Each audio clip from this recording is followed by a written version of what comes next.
Well, good evening, everyone. At least I guess it's good evening for some people. It's still good afternoon for others, and we're just going to take it from there. It's the 10th of May, 2022. I'm Roy Potter. Welcome as you come in. And this is one of those videos that I've been trying to avoid for some time, and today I just realized I couldn't. So here we are. Up front, so that you know, thank you for letting me know on 5 by 5 Up front, so that you know, we're going to be talking about some Greek terms in the New Testament and how they relate to what we're seeing today. So, if you're not interested in a spiritual discussion, you probably don't want to stick around. I like to give that little warning order before we get started so that you don't get roped into something that you're really not interested in. However, as I always say, what I'll talk about will have a lot to do with the situation that we're in today and what's transpiring. We're in very serious times, very serious trouble. And I saw a post by a woman on Twitter today. She goes by the handle Ray, R A E. She's Catholic, and I appreciate that. A lot of people think I have it in for Catholics. That's not really the case. It's the people that control that whole thing that causes me grief. But at any rate, she pointed out that we need to focus on things, uh, a few things right now, because they're hitting us with so many things from so many different directions. As I've often talked about, it's a mass attack with information so that you can't resolve one problem before they hit you with another. And she recognized that. She is a psychiatrist. And she said, so find a couple of things that are important to you and focus on those to keep yourself grounded. And I agree. That's exactly right. Hold on and endure. That's correct. That's correct. Thank you very much, Aaron James. I'm not going to be talking very loud tonight for a number of reasons. One, because I'm a little timid on this subject, for reasons that you'll find out as we progress through this tonight. I don't know how long this is going to take. I do hope to take some questions towards the end. I didn't notify all of my mods on this today, partially because I know some aren't well. They're not feeling well, and so we might not have as many mods as we should. But if Felicia shows up, or Kay Smalls, or Liza Jean, or Jesse from BP Earthwatch, I'd appreciate you helping me out. I think Roosevelt might be here, but I'm not sure how Roosevelt's feeling today. So, uh, at any rate, I wanted to say that about Ray, how much I appreciate her wonderful, wonderful spirit and personality and her understanding. And she has a husband and a family that are very lucky to have her. I also wanted to bring up Jesse from BP Earthwatch. Jesse put out a video today on the two witnesses, and BP Earthwatch, that is. And if you would like some insight into what is happening right now and where we are in the tribulation and the trumpets and all of that, I think Jesse's information would be of interest to you. None of us have all the answers exactly as we'd like to, or sometimes we think we know and we really don't, but we just try to do the best we can with what we have. And so not all of us will agree on specifics, but I think the spirit of what we're looking for is important, and that is that the evil be displaced and destroyed, and that the people that really do love each other and love God will be brought to deliverance and into a land of refuge. So, with that little introduction, uh, maybe I can get into a couple of other things.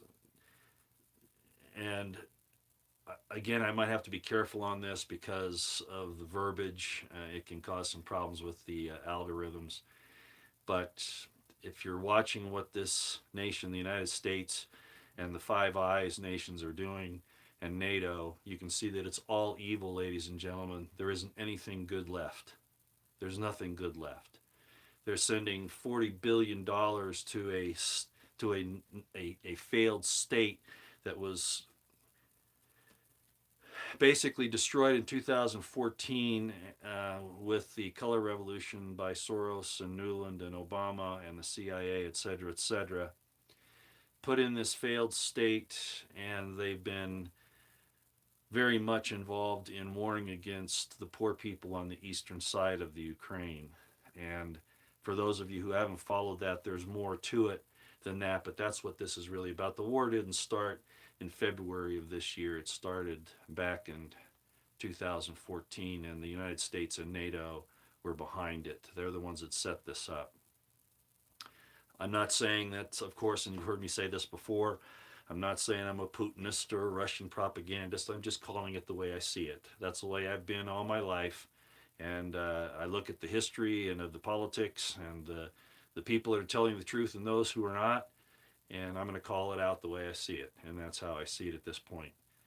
And that's going to impact on some of the things that I talk about today. Okay.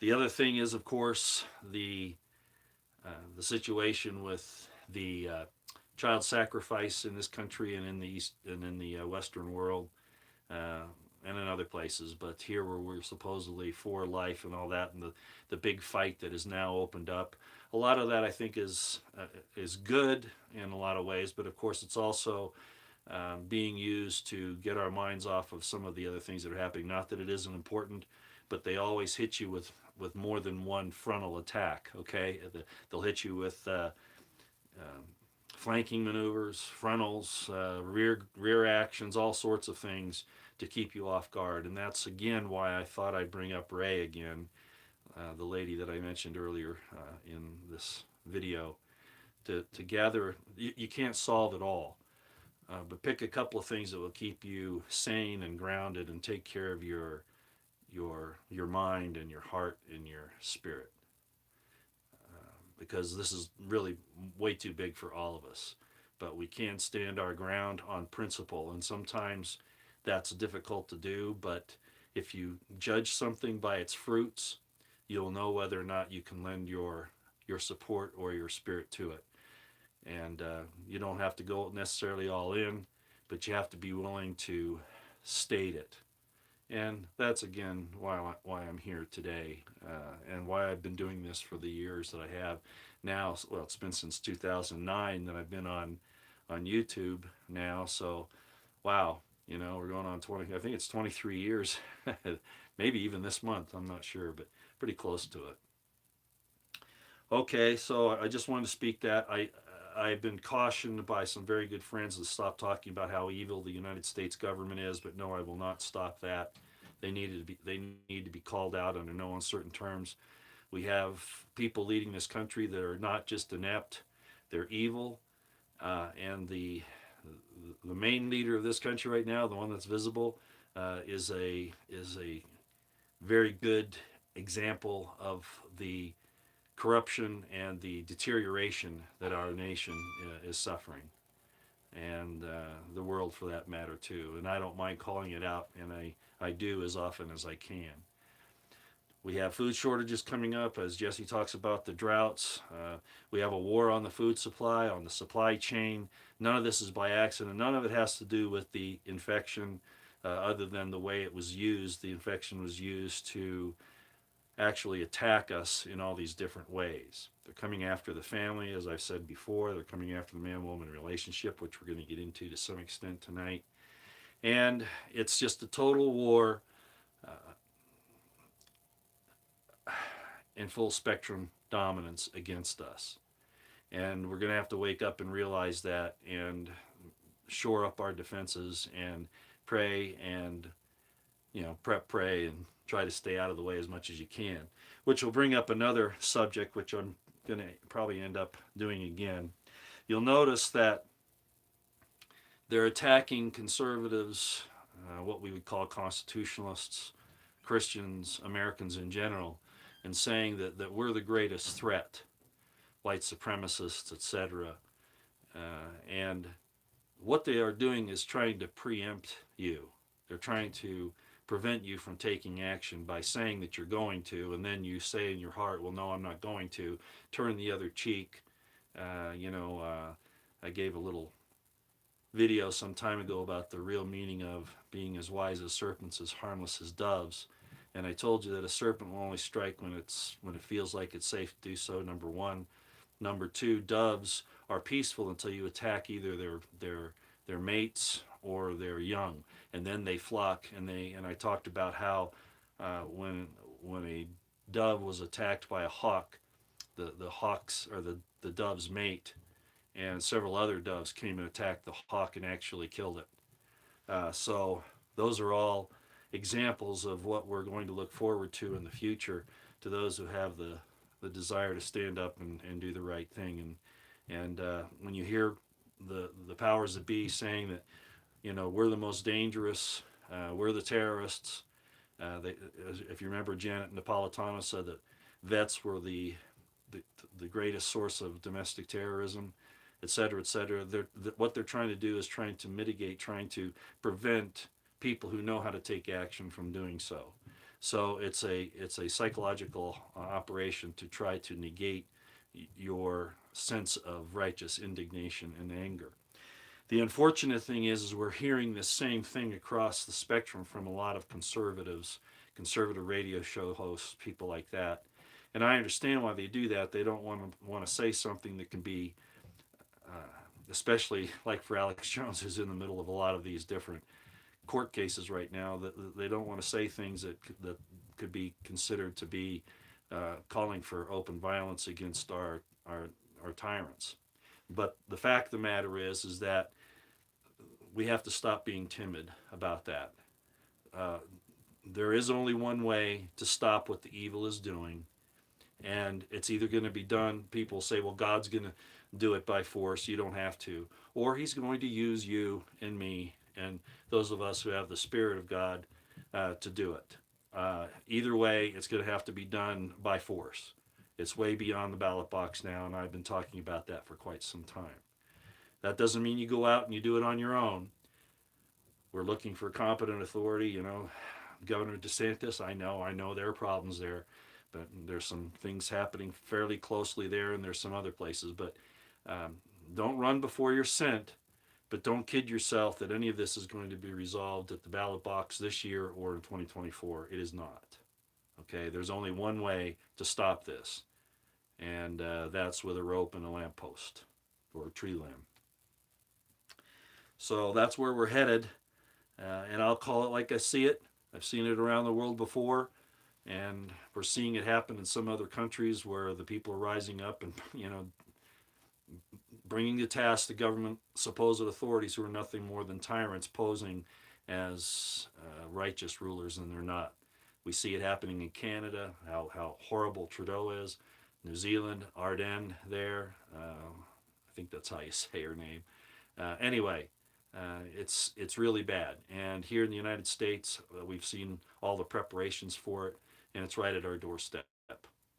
And whether it's evil men that are controlling the climate now, causing the droughts and the fires, the destructions, of course, again, on the food supply, the destruction of the food supply, the supply lines, the white horse, the guy on the white horse with the bow, which isn't Jesus because Jesus carries a sword, so the bow is an injector, the arrow is an injector.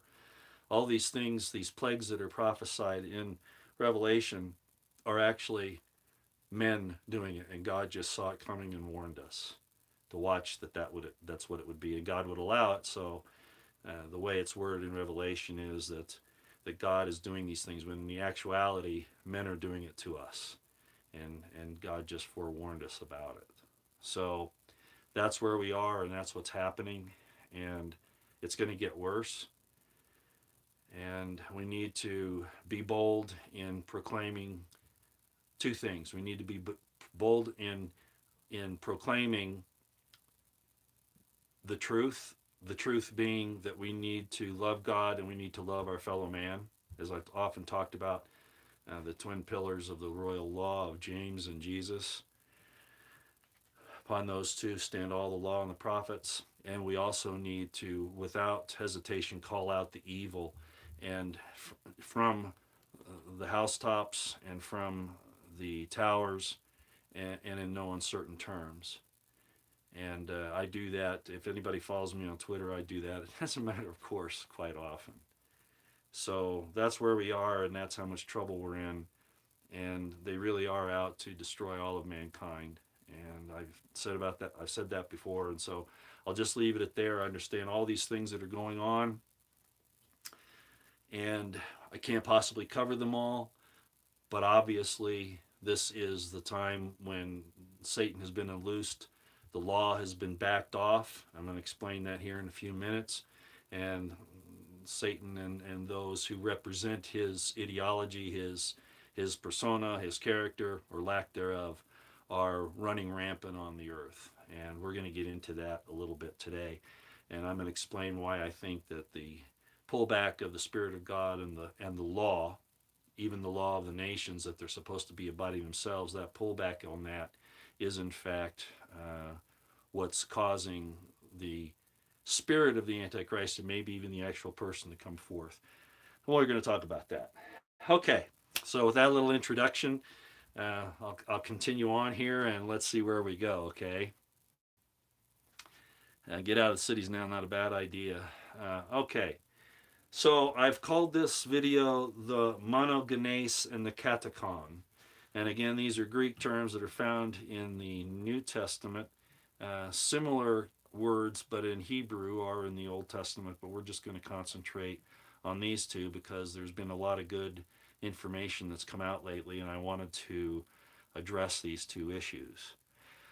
I've talked about them before, but not in these terms. Catechon I have, but not monogenes. And so we'll do that here tonight. And it really does impact the situation in the world today. So don't think that just because it's a spiritual based discussion that it doesn't have any applicability to your situation, your neighbors, or the state of the world. In the description box below are two videos that I thought I should post. Both are from a Dr. Michael Heiser. Dr. Michael Heiser is a scriptural, he's an expert. I think he has a doctorate in theology. Regardless, he has put out a number of great lessons throughout the years. I was first turned on to him by my son, Jeremy, who told me about him, and I have a lot of respect for Michael Heiser. That doesn't mean that we agree on everything, of course not, but you can't just dismiss what he says. And what he brought out in these two videos below are exactly what I've been saying in so many terms over the years, especially to do with the Son of God issue and the law, etc.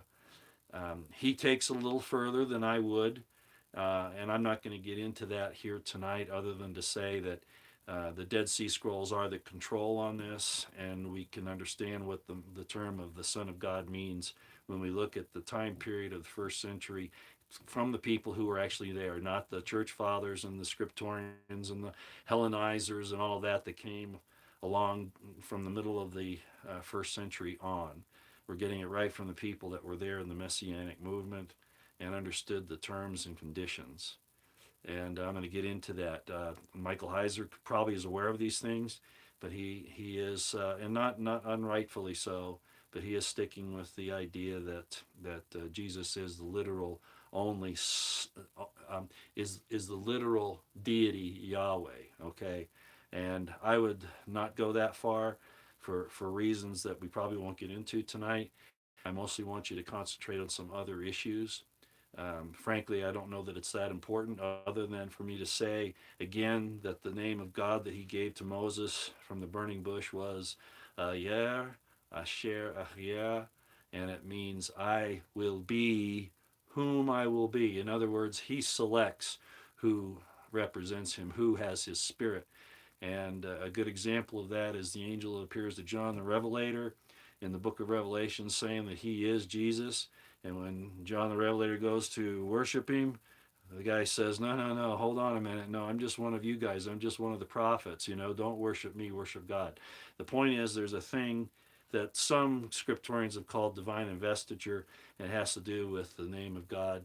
I will be whom I will be. And there are some difficulties in understanding that, but in that regard, I think that also fits a lot in the discussion on the YHVH, which I've maintained is the name of God's family system, thereby his name. What he is his name.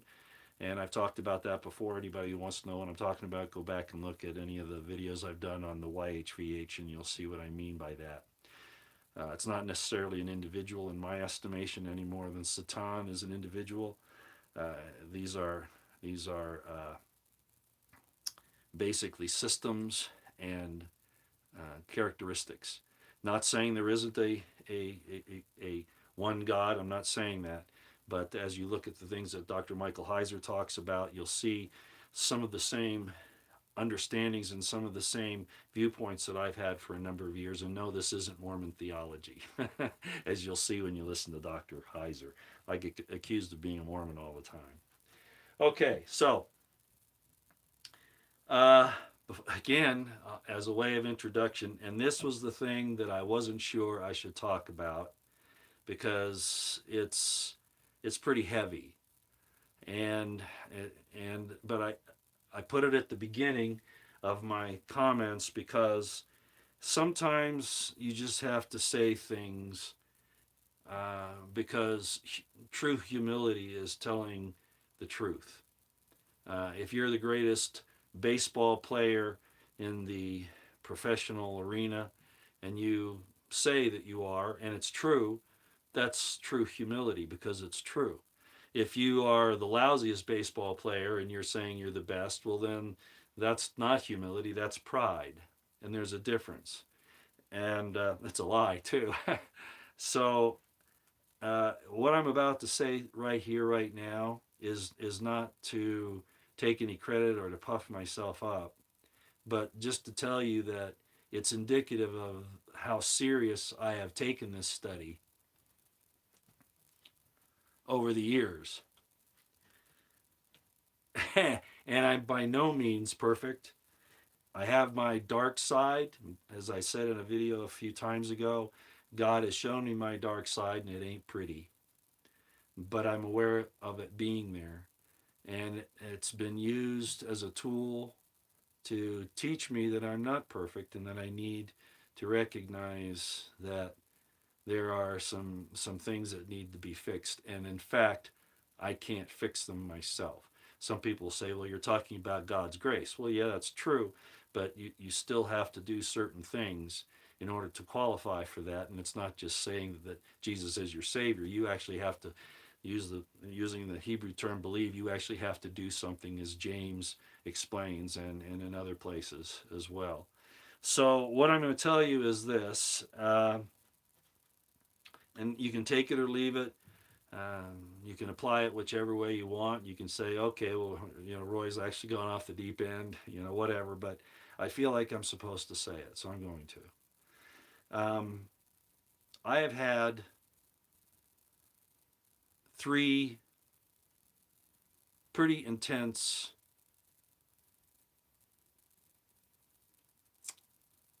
encounters with the Eternal Holy One. It wasn't because I was good. It wasn't because I deserved it. Not in the sense of, oh, you're a good boy, you're going to see this. No, it, at least one of them was a spanking, and I've talked about it before. Yet there was a message that was delivered that I have translated, and it's amazing how in God's language, when you expand on it, there are meanings and prophecies and things that, as the years go by, you can see that they come true, and then you realize that it wasn't just your imagination, that you had these experiences, they really occurred. So I wanted to say that the first one was, as I've talked about before, was the most intense, and there was no doubt that and I'm not going to say exactly what was said, other than the principle of sonship was definitely brought up. Okay. First of all, second of all, 2 other encounters that occurred. had to do with me being placed on the top of a mountain. And I did not climb that mountain.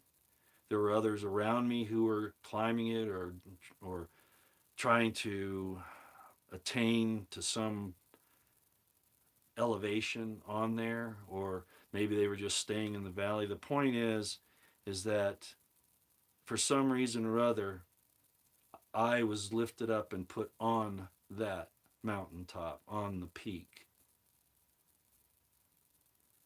And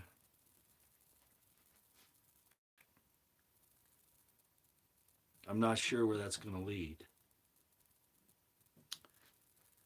But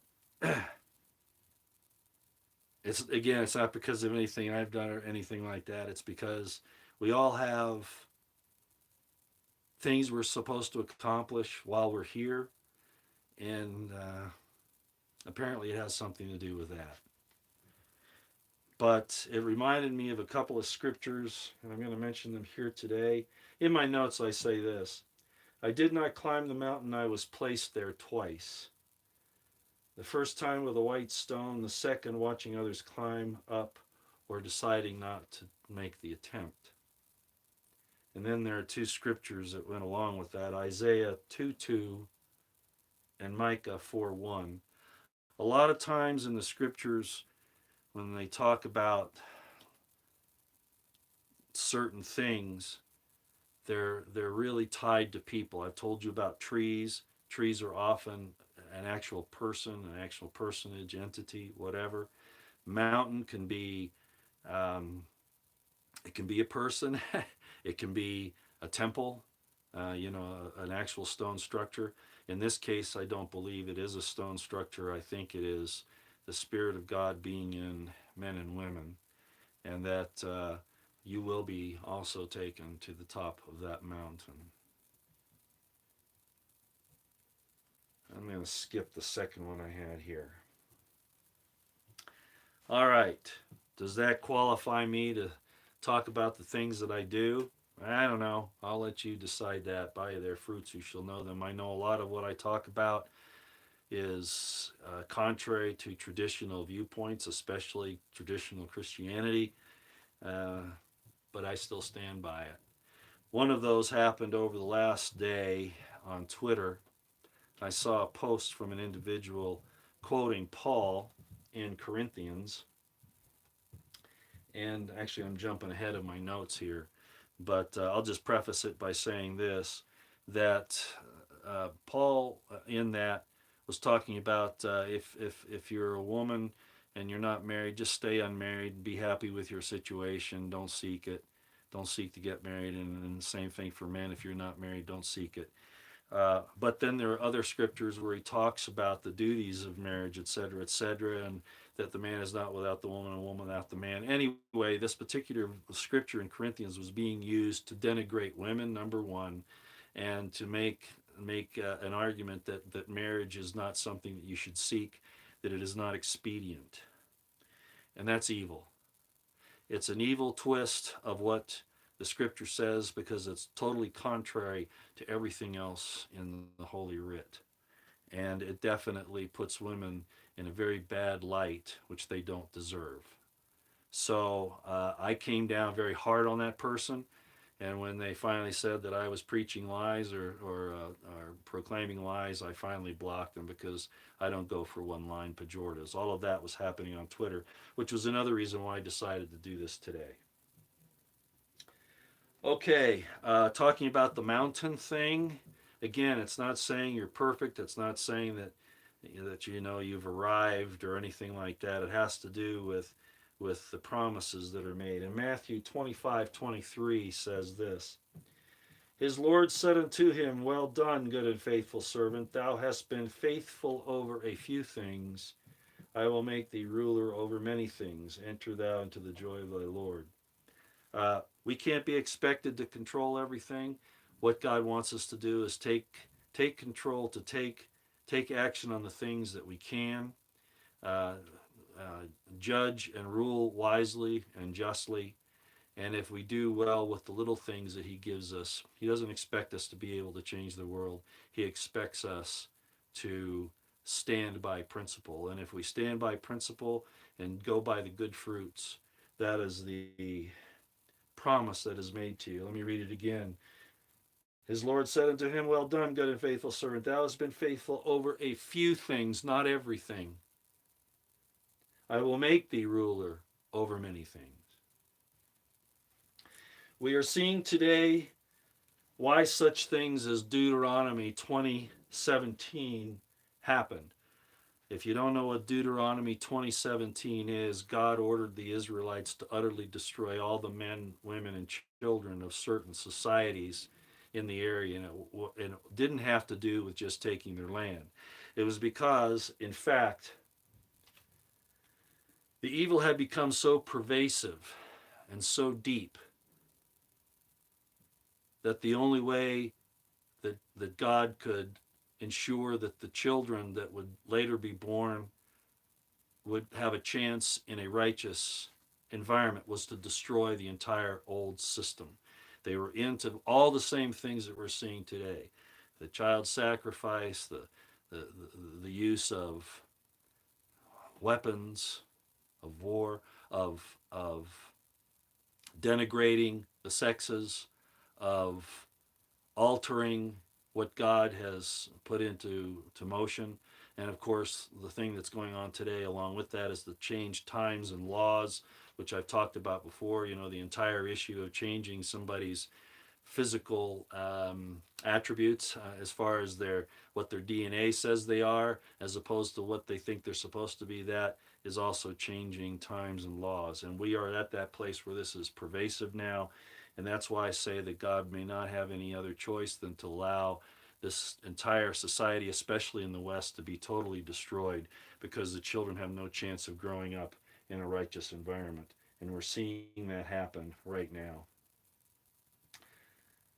Okay, I've already talked about this part, but I'll go ahead and read it. I said here, we hear from government that conservatives, constitutionalists, Americans, white supremacists are the greatest threat. I just talked about this, but I'm going to read it anyway. This is an effort to demonize, but more, an effort to prevent any action by them for fear of being as accused when they have every right to defend themselves. It is troubling that we see it parroted in a passive aggressive way, even by those like Alex Jones, under an umbrella of we don't condone violence. Yet the leftist Marxists act without restraint and with impunity under the protection of the very agencies that should stand against them. Defeat of this evil will not be by the ballot box. Now, I already talked about that at the beginning. And am I taking a chance on saying this? Well, of course. But at the same time, I'm telling you that you're not going to fix it. Okay, this is going to have to be done in another way, and that's why I talked about whatever you think about Putin and about Russia, the horrible things that Ukraine has stood for, how it's even being used now with this $40 billion of equipment, et cetera, that's being sent over there, and that's ending up back in the pockets of corrupt politicians here, including Biden and his family, et cetera, et cetera. They're stealing your money and they're pocketing it under the pretense of helping a foreign country, and well, that's just plain evil. And so I look at Russia and Putin not as heroes any more than the Assyrians were heroes who came and dismantled Israel and hauled them off into captivity for their wickedness. But I think Russia is going to be the tool by which, and however this thing works out, where the Western democracies, so called, are going to be destroyed. They're destroying themselves. We are destroying ourselves. But the coup de grace is going to come because of what the weaknesses that we have, our pervasiveness for evil, and our predication to evil, and we're actually worse than what Russia is today. So that's why I said what I said there. Okay, let's get into. I'm going to tell you what it is, and then we're going to reverse the order. Um, Monogenes in the past has been it's in the New Testament, and we're going to talk about the exact spots. But it basically has been translated as the only begotten. Now again, I've known about this for a long time. I've talked about it with the Elohim, with the sons of God, with the understanding of the Dead Sea Scroll people, the Messianic movement back in the first century. Daniel, what he meant by all this thing with the Son of Man and the Son of God, etc. It doesn't mean that God was born incarnate. Okay, that's not what it means. Or that he was the only, or that Jesus was the only Son of God. That's not what it is. And we see that in the scriptures with, for instance, in Luke, it says that Adam was the son of God as an example, and then we see the sons of God in Genesis 6. And Michael Heiser goes through all of this, and he shows that this monogenesis really does not mean as it's been interpreted because of the traditional concepts of Christianity since about the time of Philo, but certainly by the time of Justin Martyr, etc., and especially later in the first and second centuries. And I've talked about all of that before in my Religion and Eisenman series. I don't want to get into a whole lot of that here, but Michael Heiser in the first link in the description box below talks about the multiple sons of God, that there really are multiple gods. There really are. It says it in the Hebrew, and it's exactly what it means. He will talk about the use of verbs, singular verbs and plural verbs, especially in Genesis 1, that seems to indicate that the Elohim there is the one supreme God.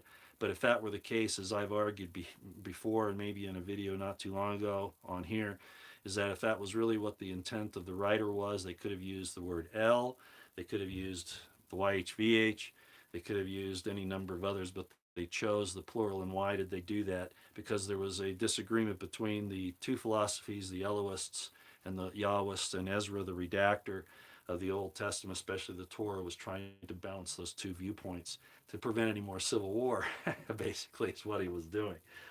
But at any rate, so let's talk a little bit, before I get back into the monogenesis and that. And again, I've had these understandings. I've talked about them for many years. I've talked about the gods and the godhood, and about Jesus declaring that you're gods, and all of these different things. Michael Heiser does it.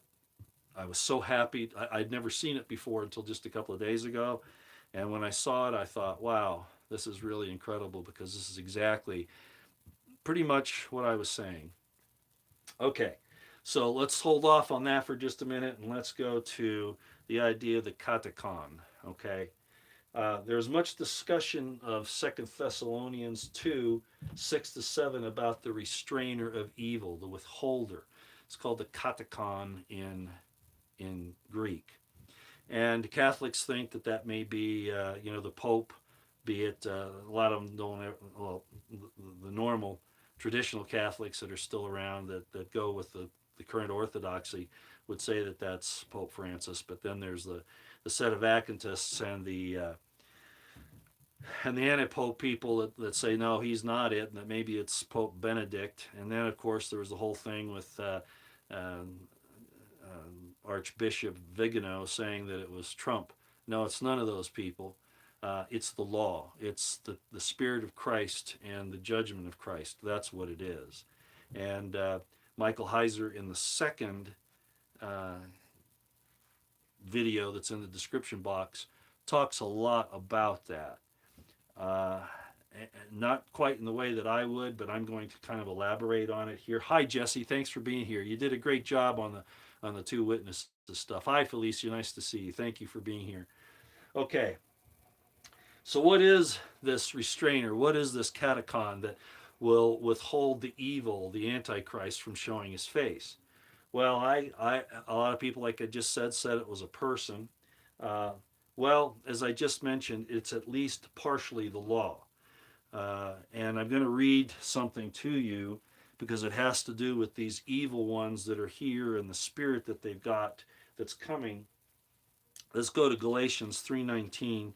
And for those of you who are strictly Old Testament people, bear with me. You'll see how this works out in the end, okay? Okay, so Galatians 3:19. And Michael Heiser gets into this, and I think it's real important to hear this. I'm not going to get into much of it. How do you like my new glasses, by the way? You know what these are? I've been staring so long at when I work a lot on my phone, and I shouldn't, but I'll be out and I'll come up with an idea, or I'll have to do a live stream, or I'll have to review something, and so it's on my phone, so I do that instead of the bigger screen on the computers, and I was burning my retinas and my lenses out in my eyes, causing some vision problems. So I went and I bought these. These are filters. They filter out the blue light, and they have a little bit of magnification as well. I'm not sure they look quite as sophisticated as the wire rims, but what the heck, right? Okay. So this is what it says in Galatians 3:19. Okay, it says, "Wherefore then serveth the law? It was added because of transgressions, till the seed should come to whom the promise was made, and it was ordained by angels in the hand of a mediator." So, in other words, the law is to restrain the transgressors. And who are the transgressors? The evil ones, particularly, as Michael Heiser will point out, the watchers and the fallen angels, the fallen B'nai Elohim, and their posterity. That's who it's supposed to restrain.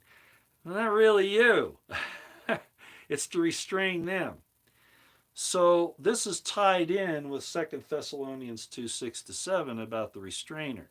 So what's happened is that law that's controlled them for the last however thousand years, they've been out there, they've been doing things, but they haven't succeeded to the extent that they have today. How is that? Well, the technology, the things that they've come up with to do all of this, and so the law is of no effect to them anymore. They totally ignore it with impunity. They actually remove themselves from God's grace. So the catacomb this is my estimation of the way this works out. They have removed themselves from the law. All the stops to keep them from doing what they do have been removed by them, and God hasn't stopped it. God has allowed his spirit to be withdrawn from them. As a matter of fact, we've seen that spirit withdrawn from much in the world. We see it with, look at the lady prancing around, with pretending to have the baby out that she's bashing the head in, if you saw that on the videos. These kinds of things. This is the evil that we're at. The wars, the stealing of property from people, the food shortages, the droughts, the war on us. All of these things are the law being suspended or being broken with impunity. So in my estimation, the catechon in 2 Thessalonians that's being spoken of is the fact that the law is of no effect to them anymore. They don't pay any attention to it, that it has lost, not really lost its power. It just stopped trying to work with them, to testify with, because they've rejected it. And you could also say it's the Holy Spirit. Okay? So that is my take on that. And if you look at Dr. Heiser, what he's talking about here, he'll explain why Paul is talking about these watchers, these B'nai Elohim, these sons of God, etc., the fallen angels, etc., in the second video down below. Now, I'm going to also bring up that Paul, I'm not a fan of Paul. You know that. I think anybody who's followed me for a long time, he can't, when he just makes his discussions in his epistles, he can't go too far, even though I think he was working with Philo and some Romans to Hellenize Judaism at the time, to try to overcome the problem with the Messianic Jews and the revolution that was going on against Rome at the time by those Messianic Jews that we now call Christians. But regardless of that, Paul couldn't totally walk away from the teachings of Jesus and James, or it would be too obvious. And plus, there was a lot of good stuff there. Even Philo admitted that. So, who may have actually come up with some of it. And I know a lot of you don't want to hear that, but historically, that's right there. There's a lot going on there that we can pinpoint. Again, the control is the Dead Sea Scrolls at that time, not just during the Maccabean period, but in the Herodian period as well. So, even though I don't trust Paul, he still says a lot of things that you have to kind of bounce off of the rest of the scriptures.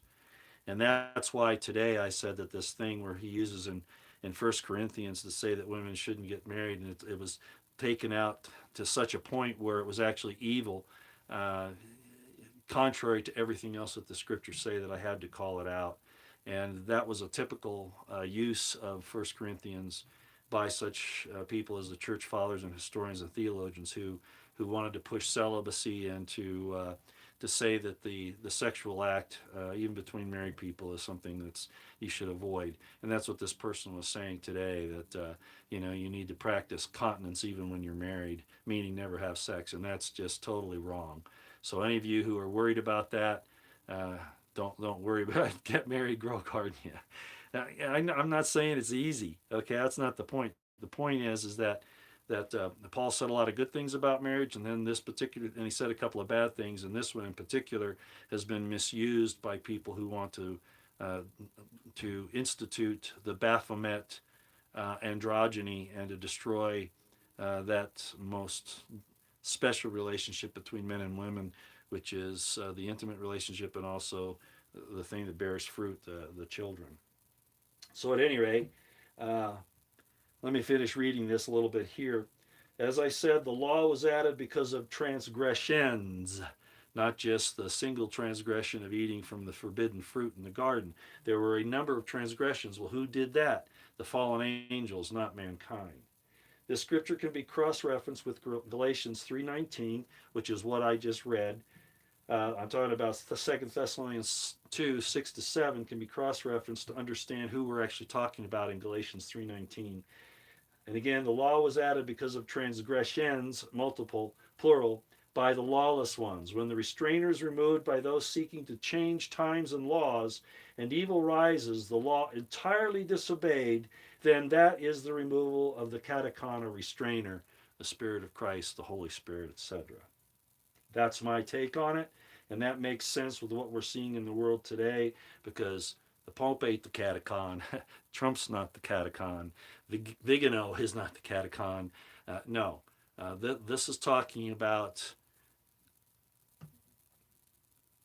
God and His Spirit and how it's being dealt with upon the earth. And then, of course, the evil that's rising, the Antichrist spirit, as well as we're looking for a particular individual that might be as well. And I do believe that person is here. But at any rate, it's the spirit that is rising. The Antichrist spirit is rising. We see it. You can see the demons on the street going to the justices' houses, etc., etc., talking about bashing babies' heads in, uh, going to war against innocent people, lying to keep your corruption from being revealed, the GMIs to poison the Earth's population and to destroy it, etc., etc. All of this is because the law has been pulled back. So the restrainer has been pulled back. Okay, and then I bring up here, I responded to a tweet thread on a Pauline doctrine. I talked about that a little earlier. That is used to discourage women from marrying and rejecting womanhood and motherhood based on Paul in 1 Corinthians 7:32-37. Now, again, this is a very small passage, 7 to 37, or I'm sorry, 1 Corinthians 7:32-37, where this thing is extracted and used by people to condemn marriage and to condemn women in particular. For being the seductresses that they are supposedly and all that. And I totally reject that. They're totally avoiding everything else all the other scriptures say, and even Paul himself. But Paul said this, at least they say he said it. And I think that probably the reason why he did, as I said earlier, was probably because people who couldn't find mates were concerned about it, and he's trying to comfort them that God would answer it in his own time. But again, it's been twisted to say that marriage is evil and it's an incontinence and it's sexually perverse and those types of things. Oh, they'll agree that marriage is okay. They just don't want you to do the sex act. Okay, and I totally reject that because that is the marriage. That is the marriage. Okay, so let me finish reading this. I responded to the tweet thread on Pauline doctrine that is used to discourage women from marrying and rejecting womanhood and motherhood based on Paul in 1 Corinthians 7:32-37. The argument was and is that they should seek only to please God, in a twist on career over family and a rejection of Genesis 2. You've heard it in the feminist areas today. Oh, women need their career. They don't need families. They don't need children. They don't need a husband, etc., etc. Well, this twist that is being done by these evil people over this statement by Paul is nothing more than talking about a career for women to please God. Well, the way you please God is by, what did Jesus say? What you do unto the least of these my brethren, ye have done unto me. So it's how you treat your fellow man, getting married, taking care of your husband taking care of your wife, showing love, devotion, you know, doing the duty of marriage, providing food and raiment. And if the fruit of the relationship comes along, the children, that you raise them the best you can. So this twist of Paul's explanation here is nothing more than Baphomet worship and CIA pushing women having career in pleasing God in some kind of a way all by themselves, where they're not out seeking to have the feminine womanhood that they not only should do but that they deserve. A rejection of Genesis 2. What's that? Well, that's pretty easy, right? What is Genesis 2? And Adam says, when Eve is brought to him, he says, this is bone of my bones and flesh of my flesh. And for this cause shall a man leave his mother and father and cleave unto his wife. Not should leave, not maybe he should consider it. It's a commandment in Genesis. I'm saying Genesis 2. It's actually in Genesis 3. I'll get to that. But the point is, it says, for this cause shall, not maybe, not think about it, shall leave his father and his mother and shall cleave unto his wife. Marriage is a commandment. And Jesus would not have foregone obeying that commandment. I'm sorry, you Christians that don't believe that, but that's the fact of the matter. If he did the whole of the law, there's no way he's going to not do that first commandment. So let me finish reading this. The argument is that they should seek only to please God, and a twist on career over family, and a rejection of Genesis 2. In fact, the whole argument in favor of women not marrying is a form of Baphomet worship, as it is often framed. Paul might have been just trying to calm the concerns of those who could not find mates, suggesting it is in God's good time. But again, it has been misused to degrade marriage, especially women, those evil, lust-inducing seductresses. This adaptation or twist by Paul and by those theologians, church fathers, historians supporting this corruption wholly opposes all before it. In other words, all the rest of Holy Writ. It goes against all the rest of Holy Writ. In contrast, I just mentioned this. Interesting, Jesse. I hadn't really thought about that. He's asking if the 7,000 that are killed in Revelations are the 7,000 angels. Well, it certainly makes sense, doesn't it? And it wouldn't hurt my feelings, would it hurt yours? And don't forget, in Israel, they only count the males. So those are only the males. It doesn't count their wives and their offspring, which again goes back to what I was talking about in Deuteronomy, where God commanded that they kill utterly all the men, women, and children of those societies, which I could never understand, especially the children, until you understand that they were so heaped in evil that the children had no chance of surviving in a righteous environment. And that's exactly what these transgressors of the law are now. That's exactly what they're doing. In contrast, Genesis 3:24 says, for this cause shall a man leave his parents. Then we have Genesis 3:16, wife's desire to husband. Shall leave is Hebrew word 5,800 in Strong's. You can look it up. It's a command. It's not something you can choose to do one way or the other. You're commanded to at least seek it out. Seek to do good, to do it. Shall leave his mother and father and cleave unto his wife, and they shall be one flesh. The word is Hebrew 5800 in Strong's. It's spelled Ayin, Zayin, Beit. And in the very letters, as I've talked about in Notarikon, it talks about the importance of this. Ayin is eye, Zayin is the sword, and Beit is the house. So it's saying you cut ties with your house. You see your wife. She is the thing that enlightens your consciousness, that brings a man to consciousness. And you cut your ties with your old house. That's exactly right in the words, and I've talked about that before. I put it up on the board. You normally have a board up here, but when I'm doing Greek, I'm not good at spelling Greek, and when I try to form the letters, I'm just terrible at it. I'm much better at Hebrew, but I don't want to bring it up here just for the Hebrew, so that's why I didn't do it, because I just can't do that. I can't write the Greek, and I don't even want to try. So shall leave is in the Hebrew side of Strong's 5800, Ayin, Zayin, Beit, and it shows marriage is not to be dismissed or avoided, but that it is indispensable and a command even Jesus would not have avoided. In Genesis 2, the woman is a helpmeet, directly opposite to Paul's counsel in 1 Corinthians 7:34, which is there between verses 32 and 37, and even at odds with other scriptures attributed to him, such as 1 Corinthians 7:3-5. These scriptures are wrested by those hating marriage and women into a demand for total celibacy or at least continence, which is not the law. In fact, I lay much of the debauchery and gender dystopia promoted in the world today to puritanic Christian demands outside what God expects and actually said, regardless of Paul and the subsequent church theologians, historians, and fathers' viewpoints. And those of you who followed me here on this channel know how I feel about that it's that sacred. As a matter of fact, I am proclaiming right now that you must return your hearts to your fathers and to your children. And when I say your fathers, that means your mothers, and to your children, it means your wives and your siblings. In other words, the whole structure that the Tetragrammaton represents. Return to your wives, husbands. Return to your husbands, wives. Watch over your little ones,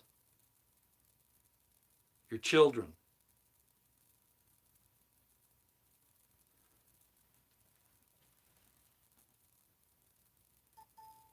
Okay. Monogenes. It's the Greek word 3439.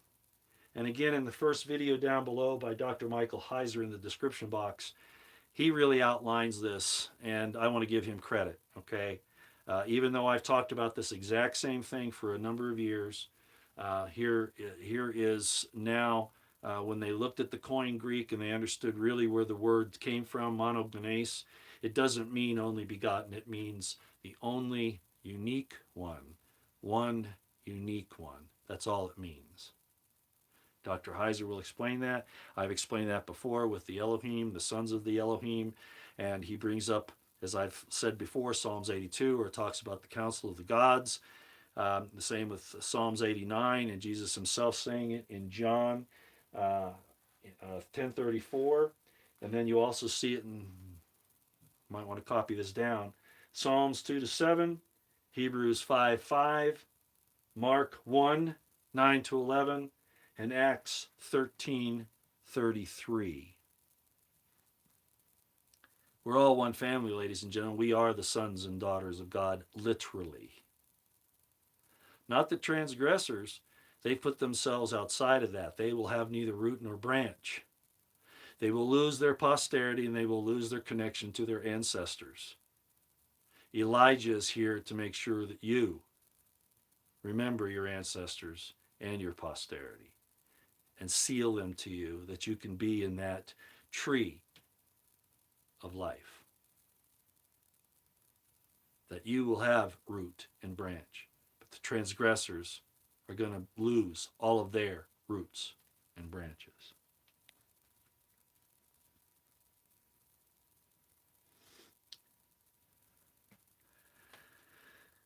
Don't be ashamed of what you are, but you need to be responsible. I've talked about the marriage covenant and how it actually works. It's not what the 21st 20th and 21st century, not even the 18th and 19th and 20th century versions of marriage, none of that is correct. The state has no business in the middle of it. And there are laws that protect women and children and people's rights without having to make them a party to that most sacred relationship. I've talked about these things for a long time. The very best marriage, of course, is one where, and I'm going to explain it this way. It's not quite right, but it works. Abraham had his soulmate, that was Sarah. But then he had a twin flame. If you all know what twin flames are, they're people that are very close to being your soulmates, but not quite there. But in case you lose your soulmate or whatever, you can be with these twin flames in your life, and it's very fulfilling. And that was Hagar for one, and Keturah was another, and there were actually many more. It says Abraham had many tents, and tents are euphemisms for wives.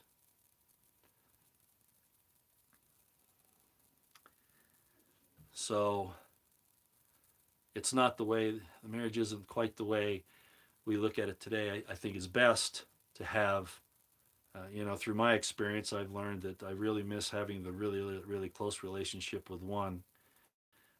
But that does not, especially if you lose your loved one, that does not preclude you from finding somebody, whether it be a husband or wife, to share life with and to have those very spiritual, godlike passions under proper control. And I've talked about all of that for a long time. Okay, so I wanted to bring those things up tonight. Let's talk a little bit more about the Monogamys, because I want to make sure that you understand where Michael Heiser and I are going with this.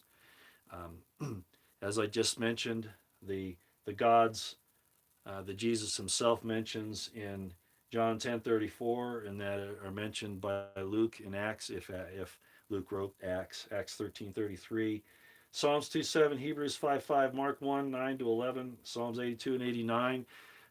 There is no question that there are gods, because it's a family of Elohim, a family of YHVH. That's not to say that there isn't one God, and Michael Heiser would go along with most Christian traditionalists and say that Jesus is Yahweh, is the YHVH, both in heaven and on earth in the human form. I will say that it's closer to, as I mentioned earlier, the name of God that was given to Moses. I will be whom I will be. Ahaya, Asher, Ahaya. In the first century of the Dead Sea Scrolls, the understanding of the Son of God was somebody who followed through and did the principles that God expected, and was then called a Son of God. And as a matter of fact, as you see in the New Testament, both in I think it's in Mark and in Acts, it basically said that on this day, God's talking to Jesus, and he says, on this day have I begotten thee. This day you have followed the procedures, the principles. You are a man after my own heart, like David. Therefore you are my son.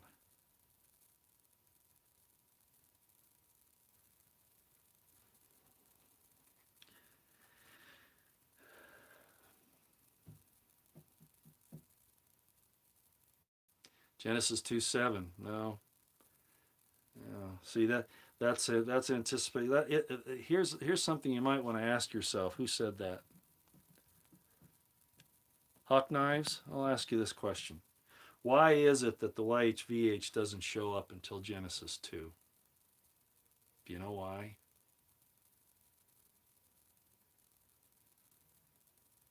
Now, Michael Heiser would say it was Jesus as Yahweh who led the Israelites out of Egypt. Well, I have a question for Michael Heiser, and this is just a point of disagreement, not of contention.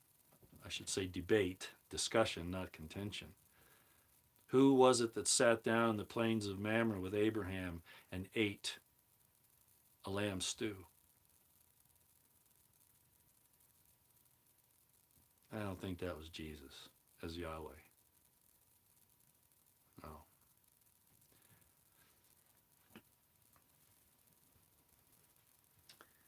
I will be whom I will be. That's a real critical understanding of what God is and how he operates. And it's going to be operating in that manner in some way with the thing that Jesse talked about today with the two witnesses. I'm not sure that Moses is, I do believe he was like translated. That's basically what the scripture says. The devil's arguing with Michael over the body of Moses. And then, of course, there's uh, Elijah, who was taken up in a Merkava to God's throne. So he didn't taste death either. So could it be them? Yeah, but it could also be a similar people with those same spirits, the spirit of understanding deliverance and refuge, and understanding the turning of the hearts to the fathers, of the fathers to the children, of the children to the fathers, lest they come and smite the earth with a curse. It could be people specifically who are espousing those principles with the spirit of Elijah, with the spirit of Moses. Uh, or it could be actual Moses and Elijah coming back. And I certainly would like that. I think a lot of us would recognize that. But somehow that hasn't been in the game plan in history. It hasn't worked quite out that way. It hasn't worked out quite that way. But we'll see. More importantly, is there's a spirit of Antichrist that's now unleashed on the earth because the law has been removed from them, and they are violating everything with impunity. There's no judgment against them. And there's the spirit, which is the spirit of Antichrist. And then there's the spirit of Christ. There's the spirit of Moses and Elijah. And these two forces are at work in the world today.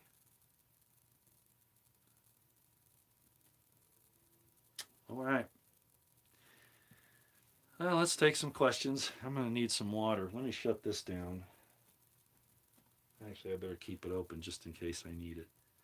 I need some water, though. I think I need a haircut, too.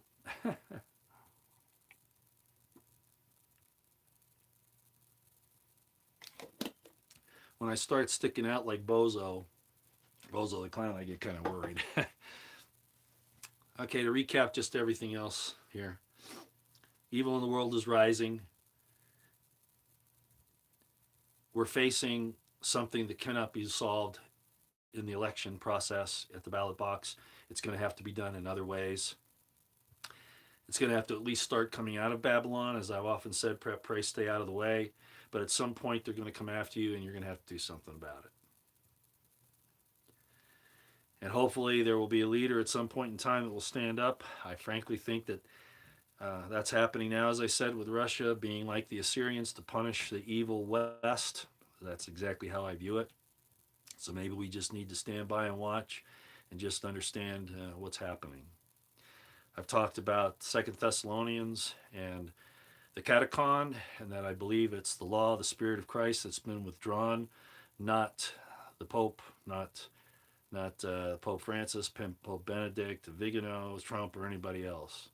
And then I talked about how that's tied in with Galatians 3:19 and the transgressors of the law that the law was put into place for, not so much for you and me, but for them, and that the monogenesis means that Jesus, the actual translation isn't the only begotten Son, but the unique Son, the special Son, because we're all sons and daughters of God. We're all Elohim in one stage or another. The sons of God are mentioned, as I said, in Genesis 6, in Psalms 82, 89, etc., etc. And Jesus himself mentioned it in John 10:34. So Jesus just happened to be one of the many sons of God, but he was the special one who took upon himself some special responsibilities. And that's how the Dead Sea Scroll people would handle it, especially the teacher of righteousness in James. They would not call him the YHVH, they would call him um, um, exemplifying the principles of the YHVH. All right, well, let's see what we got. Satan is revealing himself. Tango Liberty, you're seeing it all the time. Whiskey is in the belly. I don't have any whiskey tonight. Hawk knives, sorry. No, this was too serious. I do have water. Why? And this is Roosevelt would get upset at me for drinking this, but this is reverse osmosis water. Roosevelt wants me to drink spring water so I get the minerals and all that, but I take vitamins and other things. But maybe some spring water tomorrow. Tonight it's reverse osmosis water. No, I have not seen the movie Chosen. Uh, the romantic story that we get out of the Gospels teaches a lot of good fundamental lessons. But again, as I said earlier, the real control are the Dead Sea Scrolls, understanding what the Messianic movement really was. Yes, I believe in the literal resurrection of the person you would know as Jesus, although I consider that he was actually another historical character that's mentioned in Josephus that they called the Teheb, which means restore. He was in fact crucified by Pilate. He fits the bill more than anybody else. But the romanticized, Hellenized story in the Gospels, while very nice, a lot of beautiful things there. The fact of the matter is that I think Philo was busy trying to Hellenize Judaism, which is exactly what he said he wanted to do anyway. And then he had the help of certain Roman writers like Drusilla and her people there in the catacombs with the fish being actually the symbol of the imperial family, the Flavians, not of Christianity. And then you had the situation with the Council of Yavna, where Rome forced Judaism to give up a lot. And then, of course, the Council of Nicaea, which completely Hellenized the ancient Messianic movement. So, a lot of things happened historically that we can see, but traditional Christianity still goes with the romanticized version of the Gospels. Again, there's a lot of good stuff there. I think, especially whoever wrote that, they used a lot of things that were said by Jesus and were verified by stuff that was in the Dead Sea Scrolls and also by James himself and James' epistle, for instance. But there's a lot of other stuff that's put in there that has nothing to do with the reality of the situation. Okay, and I've studied these things for a long time. You a flat earther, Robert Eberhart? That's really off topic, isn't it? Christ deals with Satan, not with Trump. I like that. That's pretty good.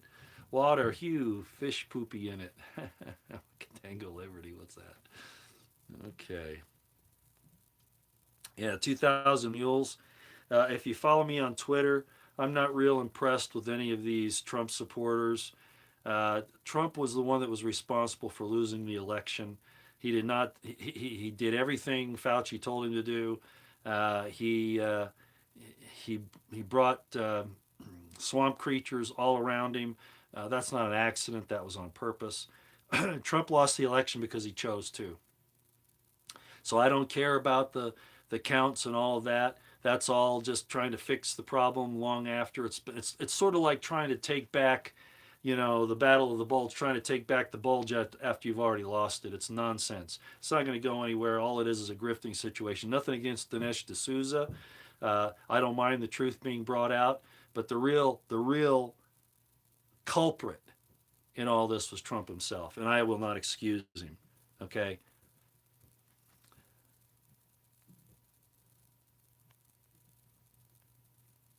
Yeah, that's between you Catholics and Goncalves, and I understand what you're saying. You're saying Bergoglio is not the Pope; he is the false Pope or anti-Pope, and there are people who say, "Well, it's still Benedict." Well, Benedict wasn't a saint either. Sorry, he just wasn't. But that's for you Catholics to decide. By the way, um, I was accused of some things. I told you about it last week, where a guy who is a Catholic was saying that we needed to go to confession because we thought that Putin may be in the right on this thing.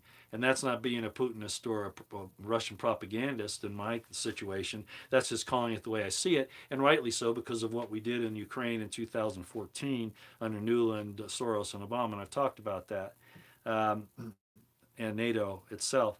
But it was really kind of funny because then I've had some other people say, that salvation is in the Catholic Church and I'm going to hell because I'm not. Well, I got some bad news for you. I'm still a Catholic. They never excommunicated me. Okay, so I mean that's just a point of interest.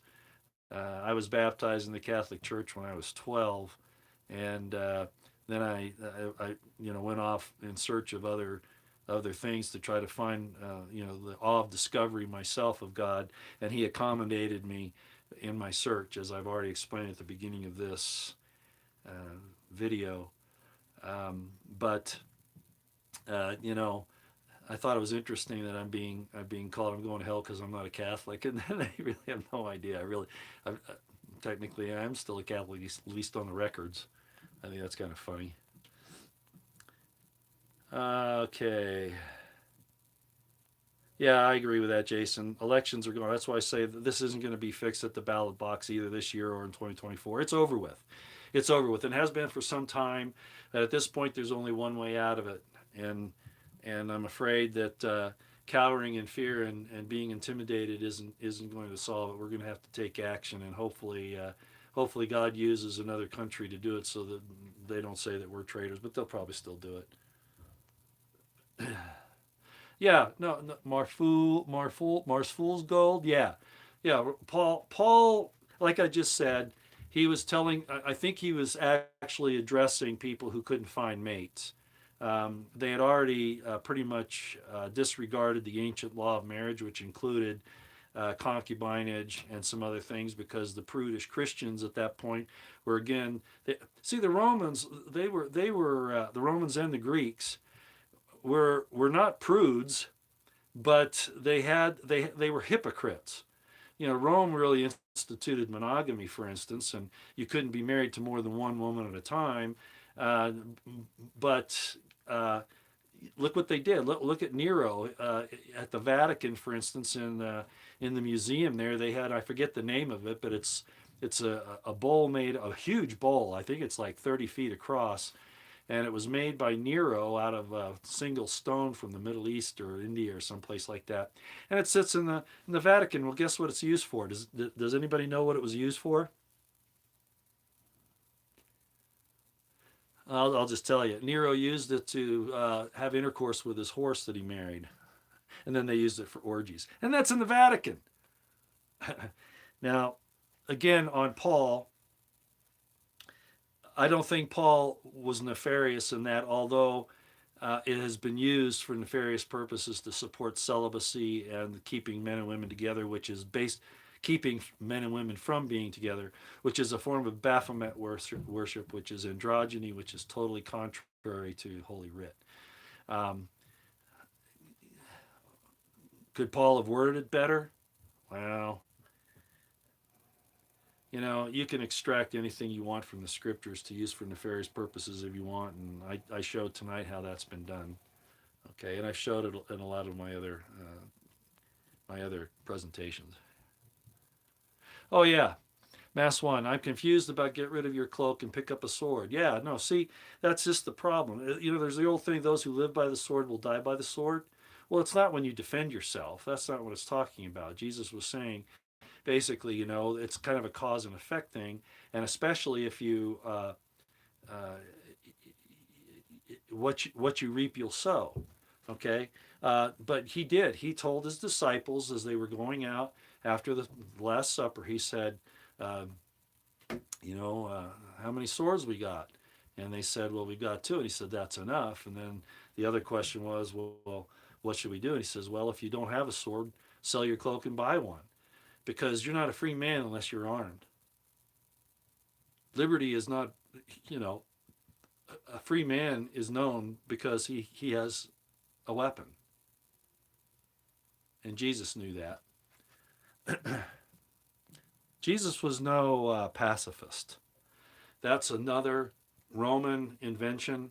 When I say Roman, I don't mean the Roman Church. They just inherited that a lot of that stuff, as did Christians in general, even Protestants.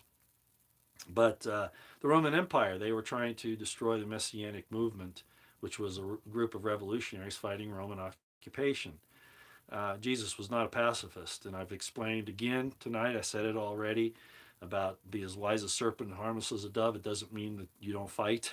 It means you're wise in how you do it. Okay, I've already explained that. And also turn the other cheek depends on who's doing it to you. You know, if it's a family member, that's one thing. Or if you're trying to figure out the methods that are being used against you, you might do that. But those are tactics. That's not pacifism.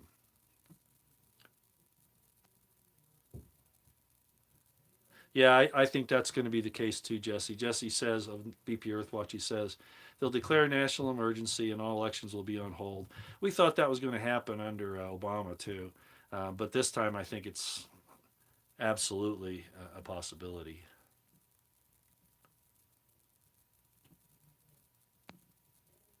I think that's an honest viewpoint. 1CN4. We all know who wins. We just don't know how it's going to end. End for us, maybe.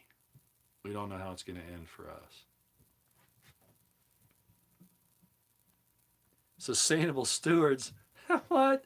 What are you doing? Hey, go start your own YouTube channel and you explain things, okay?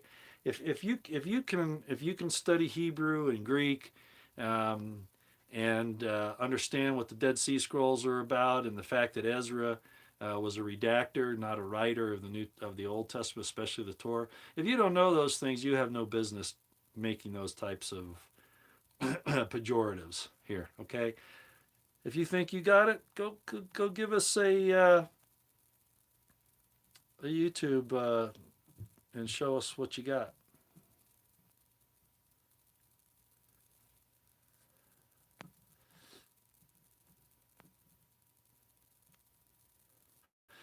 No, our country's gone, Sean. We're, Jesus even said it.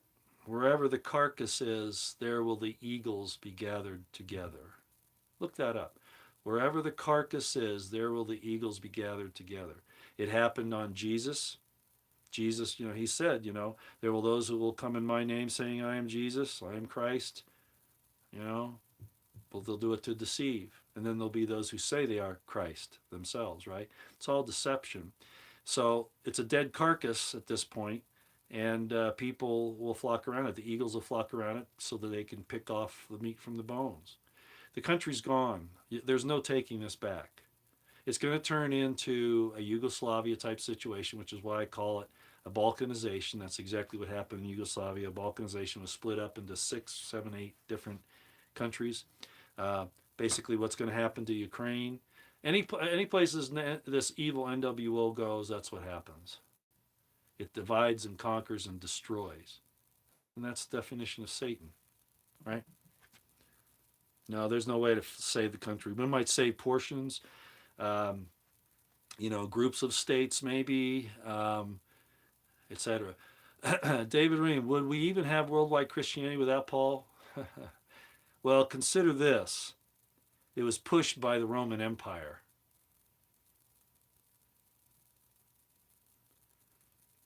Paul was a late comer. Out of 12 apostles, there are more epistles from Paul than all the rest combined. Why? Why is he given top dollar, top billing? Don't you understand the psyop?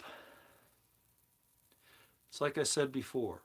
There were things written at the time by the people who were eye and ear witnesses, not pseudepigrapha later in the formation of the New Testament. And those people that were eye and ear witnesses wrote the Dead Sea Scrolls. And when you read those, you'll realize that that's not traditional Christianity, the way it's been handed down. Some time ago, I put out a video telling you that you need to read Psalms in the Dead Sea Scroll, Psalms 18 in particular. I think it's 18.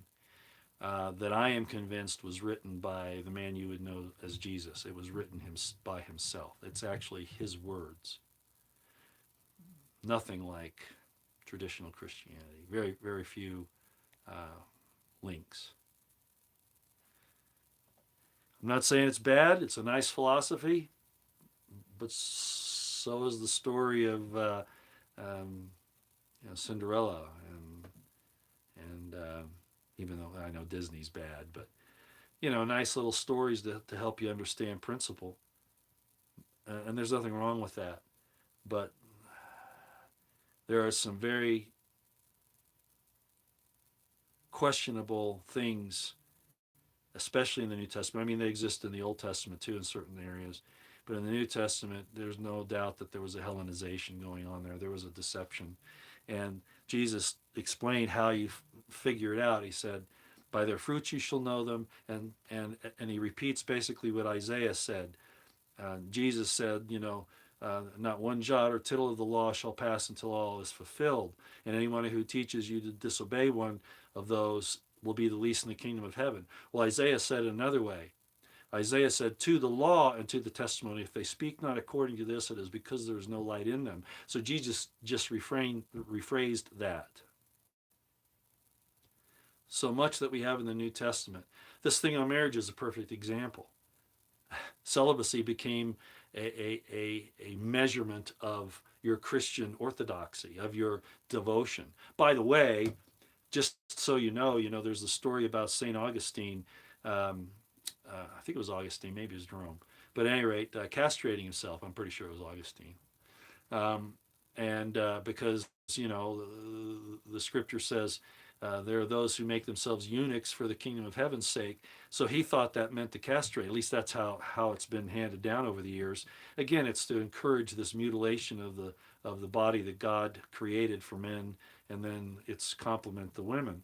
And we see all of that mutilation and things going on today. Well, the fact of the matter is, when we looked at that a little bit closer, the old Romans, when they made it so that it was called the Lex Romana, I think was the name of it, the law of Rome of circumcision, which is that even Jews were prohibited from doing circumcision on themselves because it was considered mutilation. In fact, it was considered castration. So the Romans looked at circumcision as a form of castration, and I explain that in my book, The Crimson Thread. And you see it also in the Dead Sea Scrolls and some other places, and in the law of Rome. Anyway, I can't remember the exact name of the law, but at any rate, so what I think actually happened is that circumcision had kind of dropped out of use by Christians because they were separating themselves pretty much from the Jews, and they didn't really like what James had to say about it or Peter. They wanted to go along with what Paul said. So they took it to the next step with Augustine and said that he castrated himself, when in reality what he probably did was circumcise himself. Just so you know, that's probably what really happened.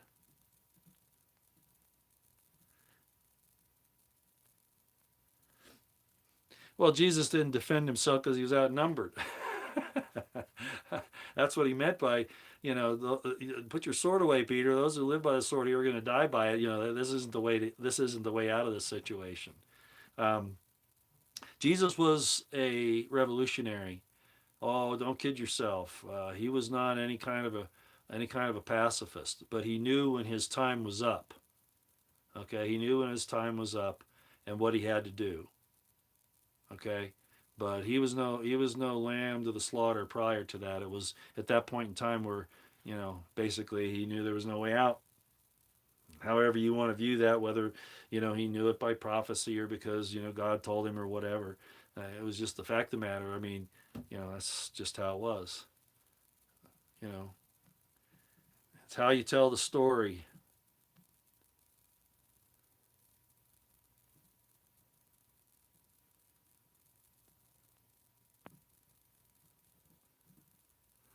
Wow, Felicia, what's Sustainable Stewards doing? I'm sure that they wouldn't be gone if they didn't deserve it.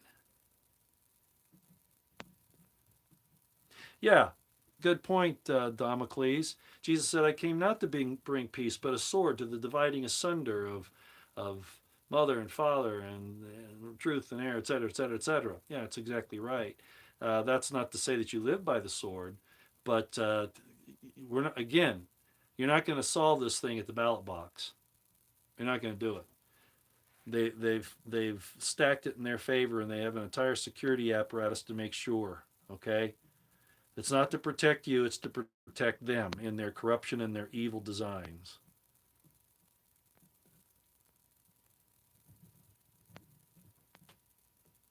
Yeah, I think martial law. I mean, we're essentially in it now. Of course, New Zealand, Canada, uh, Britain kind of plays with it back and forth. Germany plays with it back and forth. France, but they have to have that, and we have to stand against it. And we really don't have any national leaders. I mean, the closest that we have to standing up against it are Thomas Matthey and Rand Paul to some extent. Senator Cruz plays two ends against the middle. I don't trust him, but somebody's going to have to stand up that we can rally around. And if not, then we're going to be on our own and our own principle, and we'll just have to stand by while God chooses whichever nation it is, whether it's Russia and China. I don't know how it's going to work out, but they're going to destroy us. There's going to be total destruction in this country. And most of it we're bringing on ourselves. You don't have any fuel now. You don't have any food. Your water's going away. These are things that were done by your leaders, supposed leaders. They're destroying you. Russia doesn't really have to do anything but just continue what they're doing. We'll be nothing here in another 6 months to a year. Biden's a traitor. Milley's a traitor. Austin's a traitor. Garland's a traitor. Pelosi's a traitor. The intelligence community, almost as a whole, are traitors. Again, the motto of my channel: the intelligence community is our most dangerous domestic enemy. All Putin has to do is hold the line. We're destroying ourselves. And in the end, the wicked destroy the wicked.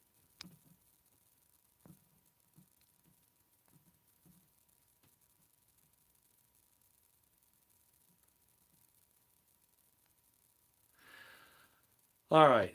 Like I said, it's been an hour and a half. I know I've covered some really difficult topics tonight, but in my estimation, through my studies and my understanding of things, I think it makes sense. We're seeing it play out, just as I said, with the catechon, the law being taken away, the Spirit of Christ being taken away, the Holy Spirit being taken away, and the lawless doing what they want, so that the restrainer has been removed and they are going crazy. Okay? The Monogenes talked about what a son of God is, and that it's not the only begotten. That's an incorrect translation because of a misunderstanding of the Greek words. It was actually the unique one, the special one, the chosen one, if you will. Big difference. And that fits in more with the concepts in the messianic writers of the Dead Sea Scrolls, who lived and walked with the person you know as Jesus and didn't call him what we call him today. Okay, and I know that's frustrating to a lot of people, but there's another side to it too. And the other side is it means you're part of a very special family. A family made out of mothers and fathers and children with roots and branches that go throughout eternity in one eternal round. And that the real curse are these transgressors of the law who are destroying this world now with their evil. But, they're destroying the environment. They're blaming it on you and me when they're actually doing it. They're destroying our lives. They're destroying times and laws that God has set. They're the ones that will be left without family, without root or branch. Your promise is, oh, that was another thing I might as well cover. A lot of people say, well, in Genesis, when it says that the seed of the woman and the seed of Satan, there's an issue about plurality of seeds. And so the argument is that seed can only mean Jesus. No, that's not true. It's quite plain in the Hebrew. What it's talking about is, in fact, the seed, the DNA, basically, of the woman will defeat the DNA of the serpent in the end. It will, in fact, do that. And then to show you that seed doesn't have to be seeds, God said to Abraham, thy seed shall be as innumerable as the sand on the seashore. Not seeds, but one seed is not going to be. In other words, what I'm saying is, it's not Jesus it's talking about. It really is talking about Abraham's posterity. His seed shall be as numerous as the sand on the seashore, as innumerable as the stars in the heavens. Those aren't an individual seed. Those are seed in the plural sense, and you don't need the seeds to explain that. So that's what you have to look forward to, is eternal posterity and ancestors. That's not evil. That's what God created you to be. Don't be ashamed of it. Just deal with it responsibly. Keep your eyes on the horizon, your ears to the ground, situational awareness on high. Evil is about and about, and Satan is looking for who he can devour. Baal. Baal means devour, swallow. He is looking who he can swallow. And it's not necessarily a personage or an entity, although I think that's possible too. It's a spirit that's in the land right now, and there are a lot of them. Be on the lookout. Prep, pray, stay out of the way, but don't fail to defend yourselves when it comes down to it. And that includes from these horrible GMI things that they're trying to. Look at New Zealand. They're saying, if you don't get it, that they're going to fine you $20,000 or whatever in jail time, whatever. The tyranny is over the top. Satan is loosed. The Catacombs has been withdrawn.